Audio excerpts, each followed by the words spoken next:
Donald Trump జెలెన్స్కీకి చెప్తున్నారు, క్రిమియాను వదులుకోండి, అది మీ చేతుల నుంచి ఎప్పుడో వెళ్ళిపోయింది, 10 సంవత్సరాల క్రితం వెళ్ళిపోయింది, ఇప్పుడు మళ్ళా క్రిమియా మాది మాది అని ఎందుకు పట్టుబడుతున్నారని చెప్పి డొనాల్డ్ ట్రంప్ ప్రశ్నిస్తున్నారు.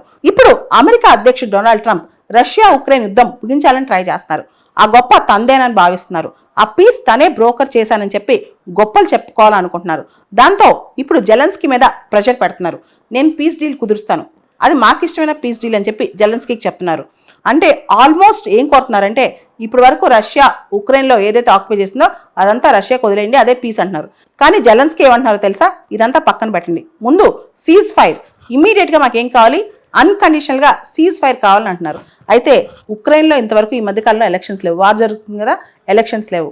ఇక్కడ ఉక్రెయిన్లో ఉక్రెయిన్ అధ్యక్షుడు జెలెన్స్కీ రేటింగ్ కూడా బాగా పడిపోయింది అంటున్నారు. అంతేకాదు జెలెన్స్కీ ఈ యుద్ధం కంటిన్యూ అయితేనే బాగుంటుంది, తన పవర్ ఎక్కువ కాలం ఉంటుందని కోరుకుంటున్నారని కూడా అక్కడ కొంతమంది ప్రజలు అభిప్రాయపడుతున్నారంట.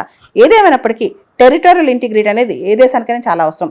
ఆ దేశంలో టెరిటరీస్ ఆక్యుపై చేసి అవి మావే ఒప్పుకోండి, ఆ తర్వాత పీస్ డీల్ అంటే ఎవరూ ఒప్పుకోరు, అది చిన్న దేశమైనా పెద్ద దేశమైనా.